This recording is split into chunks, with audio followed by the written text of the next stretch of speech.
Well, we had all these children out planting trees, see, because we figured that, well, that was part of their education, to see how, the root systems and also the sense of responsibility, taking care of things, being individually responsible. You know what I mean. And the trees all died. They were orange trees. I don't know why they died. They just died. Something wrong with the soil, possibly, or maybe the stuff we got from the nursery wasn't the best. We complained about it. So we've got 30 kids there. Each kid had his or her own little tree to plant, and we've got these 30 dead trees. All these kids looking at these little brown sticks. It was depressing.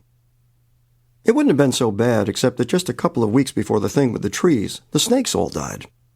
But I think that the reason that the snakes kicked off was that, you remember, the boiler was shut off for 4 days because of the strike, and that was explicable. It was something you could explain to the kids because of the strike. I mean, none of their parents would let them cross the picket line, and they knew there was a strike going on and what it meant. So when things got started up again and we found the snakes, they weren't too disturbed. With the herb gardens, it was probably a case of overwatering, and at least now they know not to overwater. The children were very conscientious with the herb gardens, and some of them probably, slipped them a little extra water when we weren't looking.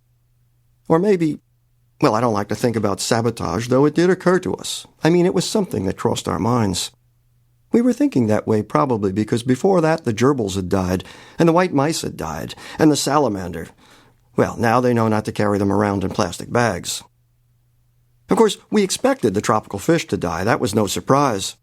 Those numbers, you look at them crooked and their belly up on the surface. But the lesson plan called for a tropical fish input at that point. There was nothing we could do. It happens every year. You just have to hurry past it. We weren't even supposed to have a puppy. We weren't even supposed to have one. It was just a puppy the Murdoch girl found under a Gristedes truck one day, and she was afraid the truck would run over it when the driver had finished making his delivery, so she stuck it in her knapsack and brought it to school with her. So we had this puppy. As soon as I saw the puppy, I thought, oh Christ, I bet it'll live for about 2 weeks, and that's what it did. It wasn't supposed to be in the classroom at all. There's some kind of regulation about it. But you can't tell them they can't have a puppy when the puppy is already there, right in front of them, running around on the floor and yapping. They named it Edgar. That is, they named it after me. They had a lot of fun running after it and yelling, "Here, Edgar! Nice, Edgar!" Then they'd laugh like hell. They enjoyed the ambiguity. I enjoyed it myself. I don't mind being kidded. They made a little house for it in the supply closet and all that. I don't know what it died of. Distemper, I guess. It probably hadn't had any shots. I got it out of there before the kids got to school. I checked the supply closet each morning routinely because I knew what was going to happen. I gave it to the custodian. And then there was this Korean orphan that the class adopted through the Help the Children program. All the kids brought in $quarter a month. That was the idea.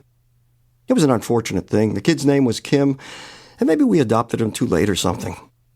The cause of death was not stated in the letter we got.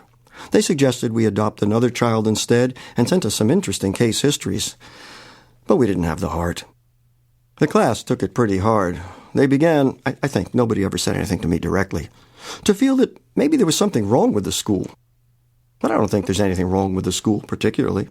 I've seen better and I've seen worse. It was just a run of bad luck. We had an extraordinary number of parents passing away, for instance. There were, I think, 2 heart attacks and 2 suicides, 1 drowning, and 4 killed together in a car accident. 1 stroke. And we had the usual heavy mortality rate among the grandparents, or maybe it was heavier this year. It seemed so. And finally, the tragedy. The tragedy occurred when Matthew Wine and Tony Mavragorda were playing over where they're excavating for the new federal office building. There were all these big wooden beams stacked, at the edge of the excavation. There's a court case coming out of that. The parents are claiming that the beams were poorly stacked. I don't know what's true and what's not. It's been a strange year. I forgot to mention Billy Brandt's father, who was knifed fatally when he grappled with a masked intruder in his home.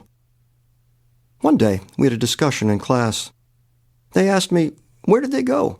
The trees, the salamander, the tropical fish, Edgar, the papas and mamas, Matthew and Tony, where did they go? And I said, I don't know. And they said, who knows? And I said, nobody knows. And they said, is death that which gives meaning to life? And I said, no, life is that which gives meaning to life.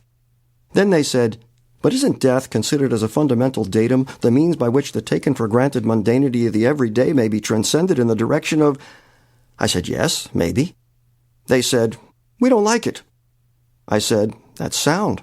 They said, "It's a bloody shame." I said, "It is." They said, "Will you make love now with Helen, our teaching assistant, so that we can see how it is done? We know you like Helen." I do like Helen, but I said that I would not. "We've heard so much about it," they said, "but we've never seen it."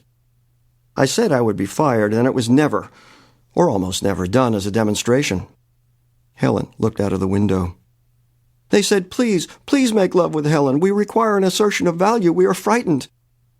I said that they shouldn't be frightened, although I am often frightened, and that there was value everywhere. Helen came and embraced me. I kissed her a few times on the brow. We held each other. The children were excited. Then there was a knock on the door. I opened the door, and the new gerbil walked in. The children cheered wildly. Please like and subscribe to the channel if you want to see the sequel.